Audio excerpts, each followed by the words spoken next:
Welcome to the Undragoned podcast, focusing on fortifying the people of God and slaying dragons. Well, episode 5 of Undragoned, really excited about this one. Kind of random, but I guess not that random since, it's the Lord and he's not a random person. Everything's intentional. But had a cool opportunity to come up to Ogden and interview a brother up here. So I'm with Brian Sauvé. He is the pastor of preaching and liturgy. That's right. At Refuge, Utah. See, I did my research. You nailed it.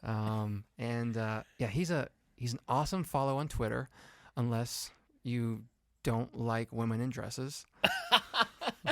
If you don't like that, then might not be for you. I really love and appreciate Brian Sauvé. All my viral tweets for the wrong reason are because of saying, hey, maybe try wearing a dress. Your husband might like it. So I apologize in advance if any of you go look at my Twitter feed and are offended. No, you are definitely one of my favorite followers. Thank you, sir. On Twitter. So we're here today. We're going to talk about psalm singing. So Brian has an EP coming out pretty soon, right? February 8th. February 8th. Yep. Awesome. Okay. And that's going to go on like Spotify and all of them. Tidal, YouTube Music, Apple Music, Spotify, Napster, iHeartRadio, Pandora, all of them. I didn't even know it existed. It's still around. Until my distributor asked me if I wanted to put songs on it. And I was like, sure. Yeah. If people are still there, some guy who's stuck in 2003 is still on Napster. Yeah, just flood it all, right? For the glory of God. Yeah. Cool. So tell us about your EP then and the heart behind it. Yeah, so I started working to set psalms for our congregation to sing, just in-house, about 2 or 3 years ago. And the goal was just to make some singable versions of whole psalms in response to seeing this. Well, we're told to sing psalms, and we'll talk more about that, but we're told to sing the psalms, and I realized we weren't doing that. We weren't singing whole psalms. So I did that. We just started singing them, didn't record them at all. Then I realized it would serve the church to have some recordings so they could at home learn how to sing them, and we can sing them better at church. And so I recorded a bunch in an afternoon. I put a few of them on an EP called Songs Worth Singing that I put out on Spotify and Apple. It's up on all of them. And I didn't think anybody would listen to it. I thought it would be just for the church. And in the first month, there were over 3,000 unique listeners around the world, and people were asking for more. Am I working on any other ones? And so I decided to set aside half of one of my days off and just record some other psalms that I've been working on. And so this next one, the EP is called Bright the Rider, and it comes out February 8th on all those platforms. It's just under my name, Brian Sauvé, Sauve. And that will have Psalm 100, Psalm 23, Psalm 1, Psalm 110, an original hymn, and then a live recording of our church singing one of those songs, Psalm 23, together. And I'm not a pro, so don't hold it to your favorite professional recording artist standards, but hopefully it's good. Well, our home was one of them that was listening to songs worth singing, like Psalm 95. I love your rendition of it. And we put on one of our playlists, and just as we're hanging out, chasing our daughter around, you're in the background singing. So, but we've been blessed by that, so I'm really excited for. Oh, praise God, man! Next That's one. encouraging. Yeah, and especially the last track you're talking about, where it's a live recording of the congregation. That sounds really cool. That one. It's funny because I put all this time, months and months, and hours and thousands of dollars into recording these 5 songs, and then just on a whim, I threw up one, a little handheld recorder on the pulpit a couple weeks ago, and I listened back, and I was like, number 1, this has got to go on the EP, and number 2, this is my favorite one, and it was 10 minutes. So, for sure. But I that's the goal, right? The goal, even in listening to them at home, the goal is to sing to one another. That's the whole point of this. Yeah, definitely. Well, let's talk about the importance of the Psalms then. So I think, most Christians, if you ask them, they're like, yeah, the Psalms are important, but then kind of how you mentioned, it's just sometimes we don't even think about the Psalms, and we're going around in corporate worship and we're singing, songs by bands today, maybe some older hymns, but then the Psalms are are forgotten. But we're seeing kind of this upswell, at least I am, of the Psalms being recovered, being recaptured. That might be in part because of what happened in Moscow, Idaho, with Doug Wilson's church and their protests a few months ago, right? Yeah. That story made waves. So the Psalms have been more on the mind in the modern church, and you're one of the voices leading that charge. So why should Christianity recapture the Psalms? So I can't help but think in points because I am a preaching pastor primarily. So I have, I think, 5 reasons that we should, and there are more than this, but there are at least 5 good reasons to recover singing the Psalms. And the first is simply that God commands it. And Paul says in Colossians 3:16 and 17, sing to one another in psalms, hymns, and spiritual songs. When we start thinking about the law of God, because that's what we're talking about with a command, we're talking about something that's always for our good, that's never going to rob from us, and that is going to be better than any sort of invented analog to it. So if God says sing the Psalms and we're like, well, let's sing things that are like the Psalms, but never sing the Psalms, we might have some good songs. And I think we'll both agree that there are some great songs that we can sing and listen to as a church, but we'll fall short inevitably of the fullness of that command. God's commands are always for our good. They serve us. They're a part of his love for us. And so we should sing whole Psalms to one another. And, it was that line of thinking that initially led to this project. And I just asked myself, like, why don't we? Why am I 27 or however old I was, and I haven't ever sung a whole psalm beginning to end? Like, what is up with that? And so I don't mean that as a condemnation. Like, legitimately, if you're a worship leader listening to this, or you're in a church where you haven't sung whole psalms before, don't, feel condemned. Just take the next step. Like, just, okay, let's do it. Let's pick up an old Psalter. The other ones are less, they're more, that one's obvious, like that alone would be enough of a reason to recover the Psalms. But the second reason that I think we should recover the singing of whole Psalms is to help combat some of the narrowness of our emotional range. So when a culture produces music, particularly music with words, those words are going to just naturally express like some of the values of that culture. So if our culture is more emotionally driven, if our culture values talking about things like longing and joy and maybe suffering, then we're going to sing a lot of songs about that. And I think we do. We sing a lot of songs. We write a lot of Christian music for that. We're probably not, though, in our culture, going to naturally write songs asking the Lord to crush the teeth of his enemies in their head or dash them to pieces. Maybe other cultures, that's more what they'd lean towards, and they need to hear Psalm 51 like, oh, Lord, forgive me my sin. Our culture probably needs to be pushed to sing this whole range that we see in the Psalms, from the law to the gospel to the prophetic to the sufferer to the sinner to the penitent to the victim who needs deliverance from his enemies. And the Psalms give us that.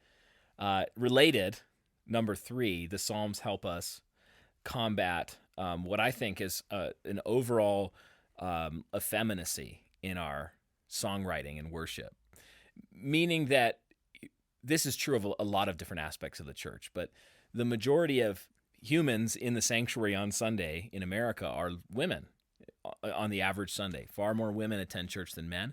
And so you see that reflected in everything from book writing, the publishing industry, to the music we sing, that a lot of it is written, and what we tend to sing is what's received well. And the worship leaders are, there's nothing wrong, I guess, with saying the church received this song well.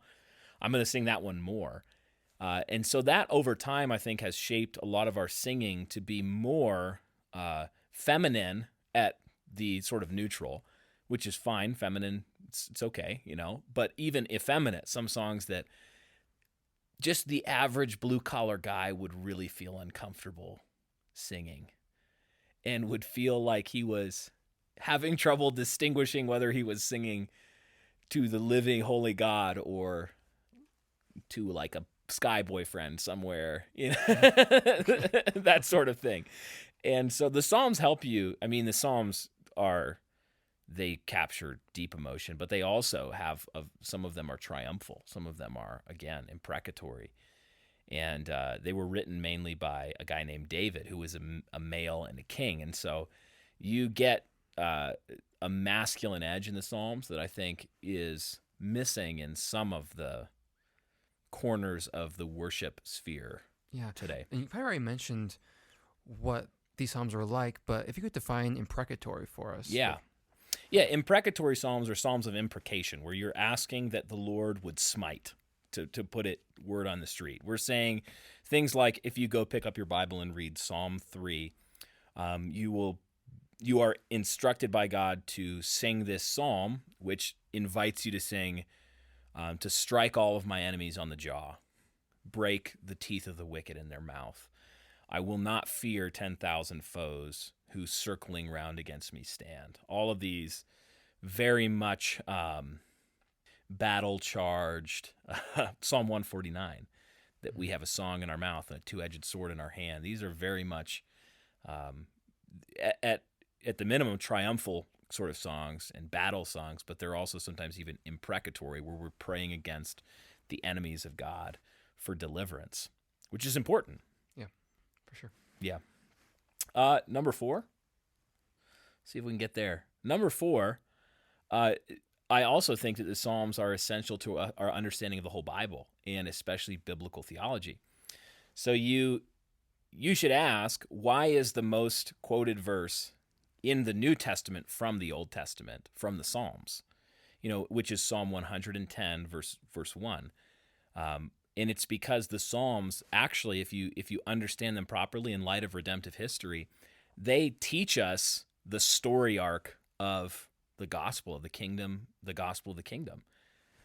Psalm 2, the apostles basically give us a commentary on Psalm 2 throughout the Bible. The book of Acts, they comment on part of it, Hebrews, and I won't go into it today. There's whole sermons on that you could see on that. But Psalm 2, we see that the Son of God was begotten from the dead, seated on a throne, given reign, that he gives a warning to the kings of earth to kiss the Son lest you be angry and perish along the way. Actually, the next EP I'm working on, I'm thinking I'm going to call Kiss the Son, and it'll include Psalm 2. But awesome. Biblical theology. Jesus is praying Psalm 22 as he's crucified. So you really lose a lot of your understanding of biblical theology when you become unfamiliar with the Psalms, which is why, 300 years ago, it would be common in elder ordination in some areas, like especially amongst the Scottish Presbyterians, to ask an elder candidate, do you have all 150 Psalms memorized? And if they didn't,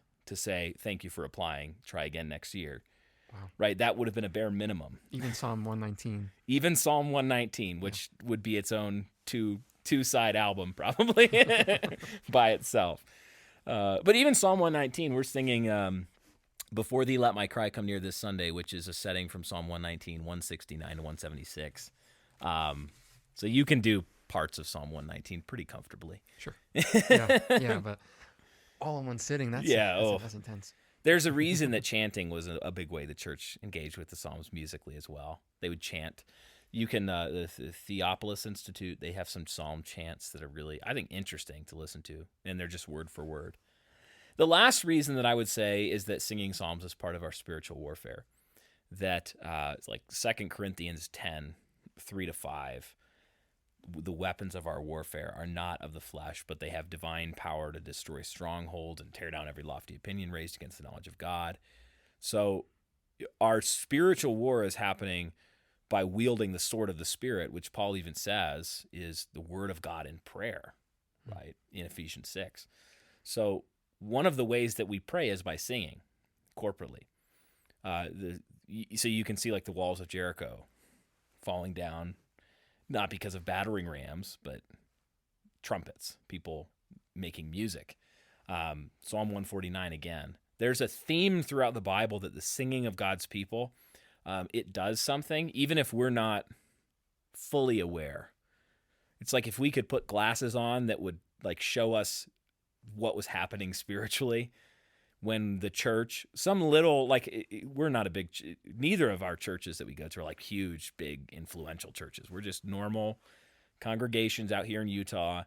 And it's comforting to think that not only when we gather for corporate worship are we gathering at the heavenly Zion surrounded by festal shouts and angels like Hebrews 12 teaches us, but that we're also waging godly warfare against the gates of hell, that we're singing, and the Lord hears those prayers and he does battle. He's a man of war. So if we cut that out and then we are just left to our own devices about what to sing, I think we won't even ask God the sort of things that he clearly wants to be asked when it comes to the spiritual battle against our own sin, against powers and principalities. There is potency in the book of Psalms that you don't get anywhere else. I remember seeing several tweets after that whole psalm singing thing happened with Christ Church up in Moscow, Idaho, saying essentially psalm singing is, as you're saying, spiritual warfare. It's warfare against the enemy of this earth, and singing psalms is one of the ways that the Lord employs that, which is just so fascinating. That when you just think about it, singing, singing, the Bible is warfare. It is. Yep. And I can't help but connect this, and I blame Vacation Bible School. But whenever I think of psalm singing, I think of, do you know Psalty, the singing songbook? Oh man, I think I do. It was a we can edit this part out later, but Psalty is, he's actually, I'll pull him up real quick. Text me. Shoot me, Salty. I gotta become reacquainted. But I can't think of psalm singing without thinking of this blue hymnal. This guy has a face.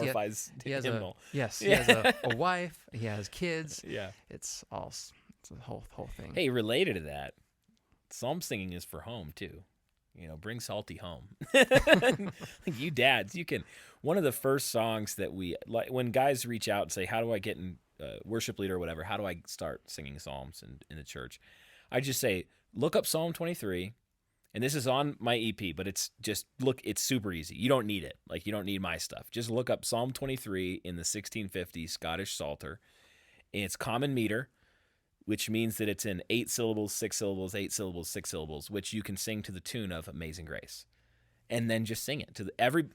You don't need anything that you don't already have to sing a whole psalm this Sunday. Sing Psalm 23 to the tune of Amazing Grace, and your people will be like, Amazing Grace is a pretty good song. Like, probably one of the most famous songs ever written. Didn't they sing it at Biden's inauguration? Someone did? Probably. I didn't watch it. Yeah, I heard rumblings.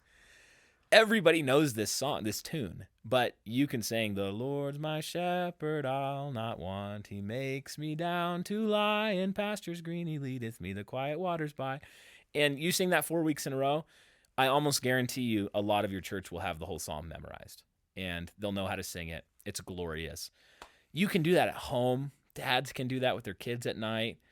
This is not, like, there are glorious 4-part settings, and right now at our church, we gather every Tuesday night to work on learning complicated 4-part harmony versions of the Psalms from the 1800s, but you don't have to know. That's where Christ Church is at, right? They've been doing this for 30 years, but you don't have to know any of that. You can do this without being able to read music, without just the most important thing is just to decide that you're going to do it, and then the world's your oyster. Like, these are not difficult things. So that's kind of off topic, but I think it's encouraging for dads, for pastors and music leaders to kind of lower the bar in terms of what they think they need to get involved in this recovery. It's not hard. Yeah, and it's not, as you mentioned, it's not just for corporate worship on Sunday. It's at home, for parents, for their children. Definitely. That's great, man. Well, awesome. Let's move to then worship in general on a Sunday morning. So let me read Colossians 3:16 for us. And you mentioned this verse already, but I'll read the whole verse here. "Let the word of Christ dwell in you richly, teaching and admonishing one another in all wisdom, singing psalms and hymns and spiritual songs with thankfulness in your hearts to God." So, like we just established, psalm singing is super, super important. And the Psalms are diverse. There's a range of things that the Psalms cover, and it speaks to the gospel here, which is just so important. But what about these other categories that Paul himself is exhorting the church to sing? So hymns and spiritual songs. What about those categories? And we'll probably have to define spiritual songs. That sounds kind of ambiguous. Yeah. But are we to sing hymns and spiritual songs as well in a Sunday gathering? Yeah. So there are multiple perspectives on this, and I wouldn't want to bind anybody's conscience about what their own convictions. Like if you're an EP-er, if you're an exclusive psalmody guy, your wheels are already, which means, just for people who don't know what I'm talking about, there are parts of the church that believe that we ought only to sing the Psalms in worship. And then you even have a cappella only exclusive psalmody folks who only believe in singing psalms and only a cappella. And they would look at that verse and they'd say, well, the Septuagint, the Greek translation of the Old Testament, labels different psalms with these exact three categories Paul talks about: psalms, hymns, spiritual songs. So he's just talking about the psalms. Some people think Paul is using this like Hebrew device that he does sometimes, where he'll say three different words for the same idea. He does that occasionally as well. But then other folks as well say, no, Paul's actually referring to different sorts of songs outside of the Psalms, hymns and spiritual songs. And like cards on the table, I'm not exclusive psalmody. Our church is not exclusive psalmody. We try to do at least half to 60 or 70% of the songs we sing on a Sunday to be whole psalms from the book of Psalms. But we also sing some of the great hymns of the faith. We also compose original hymns and use those in worship as well. And I think we see that in the book of Revelation, for example. The saints in heaven are singing to the Lord, and they're not singing a psalm. They're singing a new song. The Psalms command, sing to the Lord a new song. Miriam and Moses, after God throws down Pharaoh's armies, are gloating over the enemies of God, like, where is your rider? Where are the horse and the rider? They're thrown in the sea. So Old Testament, New Testament, Mary's Magnificat, the poem or song that she responds to the Lord's grace and giving her to be the one who would bear the Messiah. So we see a lot of songs in the Bible that are not in the Psalms. And so I'm not persuaded of the exclusive psalmody argument. If you are, I would want to shake hands and be on the same team at the end of the day. Sure. For me, the big thing when it comes to these other songs is just that they sort of fulfill the main thing that the scriptures tell us singing is supposed to do. Like, they should be teaching and admonishing one another. We're singing to one another, Paul says, in psalms, hymns, and spiritual songs. So we should be, the voices of the people, I think, should be audible to one another. It shouldn't be drowned out by the band or whoever's leading the music. They should be singable so that people, the average guy and the average lady in the pew or the chair or wherever you gather, the theater seat, can actually sing that song. They should be not cheesy or lame, because the Bible's not, God is not cheesy or lame. Like, God is awesome. He's glorious. He's terrifying. He's awful in the old English sense. Sure. Well, let's spend some more time there. So the spiritual songs. Yeah. I mean, I think most Christians, we know what hymn means. Mm-hmm. All creatures of our God and King, great is thy faithfulness. Those classic hymns that we sing as a church and are wonderful. But spiritual songs, you mentioned some of the parameters for it. One being cheesy, or not being cheesy, not cheesy, and lame. Not lame. So let's do this. How do you decide what songs are appropriate to sing in your church, and those that fall out of that category that you're going to reject? That's a good question. Off the bat, the first thing, again, not to be repetitive, is that I want to make sure that the main diet of our church in singing is from the Psalms. So setting that aside, with that other portion, some of the questions I'm asking are, is this the person who wrote this song or the group that wrote this song, are they the kind of source that I would want to be promoting in my church? So you can have a song, obviously, that's theologically rich and great. Dustin Kensrue, for example, he's the lead singer of Thrice, former pastor at Mars Hill Church. He's written some wonderful songs. Grace Alone. His version of Before the Throne is quite good. There are a lot of them. He's written some that are catechism songs. What is our only hope in life and death? We stopped doing his songs about a year ago, though, because, and I wouldn't say that a church that ever sings a Dustin Kensrue song that's really good is in sin or anything. This is a wisdom issue that we can disagree about intramurally, but we stopped because he became, very much liberal, apostate, and denying the central tenets of the faith. And so we just didn't want people listening to our songs and saying, where'd that come from? Where'd Grace Alone come from? We're like, oh, well, this guy named Dustin Kensrue wrote it. And then he goes and looks him up and follows him on Twitter and starts, reading the books he's promoting, and it's spiritually dangerous. New Apostolic Reformation, NAR kind of sources, Bethel, Hillsong, these churches that I think some of them that wouldn't even meet the definition of a true church, that are apostate churches, that are preaching a false gospel, prosperity gospel. They have some of the best produced music ever made.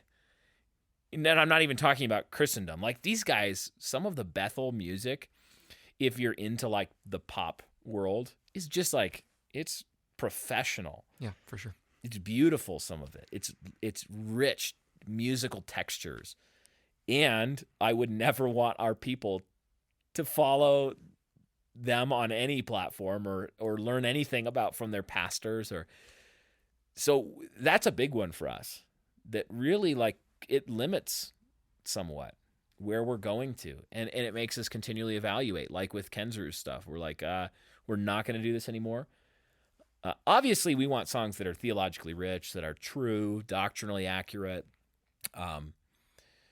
Some of the other parts, though, very practically, are that when we're trying to, when we're introducing a song to the congregation, I want to make sure that it's pulling us in one of two directions musically. Either it's easy to sing, a first-time visitor, like Psalm 23 to Amazing Grace.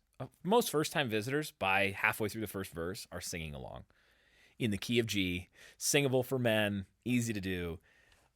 So that's one direction, just approachable, easy. The other direction that we're trying to pull people in music is like the Tuesday night thing. This Sunday, for the first time ever, we're going to have some of these Tuesday psalm singing folks come up, and we're going to sing this 4-part fuguing tune, which means that it has multiple, the same line is being sung at different times by different, the basses are singing it first, then the tenors come in, then the altos, then the sopranos, and it's repeating, it's in the round, like they're complex songs. And we intentionally would like to challenge, I'd like to see my family, our church, and the broad evangelical culture recover some of these songs that are, I think Douglas Wilson talked about it once, like, it's the equivalent, like we learned how to use slingshots, but our forefathers were using trebuchets, and they're a little harder to use, and they take some learning, but they're pretty powerful. For sure. There's something glorious about a church singing like Psalm 98a in 4 parts, that, oh, sing a new song to the Lord. That's the soprano part, so sorry, ladies, for stealing your part. But there's something glorious about a church that clearly cares enough about music and the words we're singing, that we've put great care into adorning them with rich, beautiful, sometimes even complex melodies. So we want both. We don't want to become the church that you have to have a PhD in music and be able to sight read your part to participate. But we also don't want to be a church that is scared of learning how to read music and putting the work in to do those sorts of things. So we're always trying to do both if we can. And in 30 years, Lord willing, hopefully we'll still be doing the simple thing too, but hopefully we'll have a good core of people that are, they grew up in our church school or whatever. They learned how to sight read music, and they're like just native language. And people walk in on Sunday who've never been there and think, wow, these people care a lot about this. Took a lot of work, right? For sure. So I'm kind of rambling, but No, those are some of the things I think about. That's really helpful. That's really cool. Talking about the ever push to become more familiar with what the Bible's saying, particularly the Psalms, and yeah, the 4-part harmonies. What you're talking about. That's very fascinating to hear that. Well, cool. So, bottom line, the Psalms need to be recovered. Yeah, let's do it. Yeah. And so one way to do that is to look out for Brian's new EP coming out February 8th. February 8th. Okay. He's already got one out, Songs Worth Singing, on Spotify and wherever you can get it, including Napster. Napster. If you're on Napster, I think. Pandora. Wherever you're at. You can always, if you're interested in keeping up to date with these, I have really 3 main places that I try to keep updated. My Twitter account, as long as Twitter doesn't kick me off, I'll be on there at Brian, BRIAN _SAUVE. My own website where I write, and I also have a music tab, is just that, briansauvé.com. And then also I do have a Patreon page just for the music where I invite people to help basically fund the super expensive thing that is recording and producing music. And I give some inside stuff there, and early, they can, the album's out early for them and that kind of thing. So follow along, jump on. But I do want to underscore, you don't need me. Don't think that you need whatever I'm doing to start singing the Psalms again. Blow the dust off your great grandfather's 1650 Scottish Psalter and learn some tunes, and away you will go, and it'll be glorious. So you don't need me. All right, well, let's recover the Psalms, and we don't need Brian. I think we'll leave it there. Boom. Okay.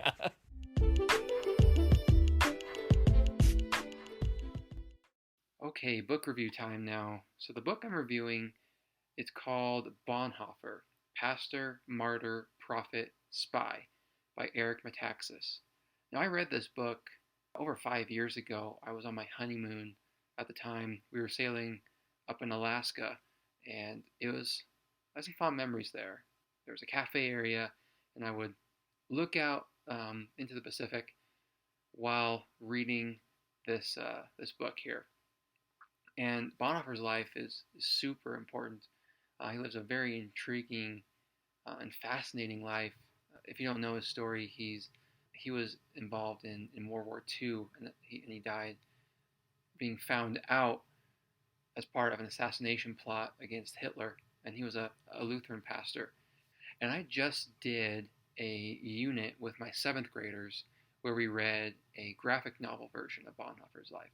So it's really cool to kind of tell his story to my 7th graders. Actually led to some pretty cool conversations in regards to what Lutheranism is, to some of the parables that influence Bonhoeffer. But anyways, moving on to the book by Metaxas, he does a really good job. He's very detailed, very articulate. Starts with Bonhoeffer's upbringing as a twin, up into the point where he is found out and he suffers the consequences of his actions. Probably the most compelling part from Metaxas' book is when he writes about Bonhoeffer's struggle with pacifism. So for a good chunk of his life, Bonhoeffer was a pacifist. But then, witnessing Hitler and his deeds, he started to rethink his position, and that's how he became convinced of being part of the Valkyrie, the plot to assassinate Hitler. So this book isn't perfect. Like, I know there's one quote where Metaxas, I think he misattributes it to Bonhoeffer when he never really said it. So there is that. But apart from that, I think this book is very important. This book, following Bonhoeffer's life, he's a man that we should look to. We should study. He's a great man of the faith that we can learn from. So that is Bonhoeffer by Eric Metaxas.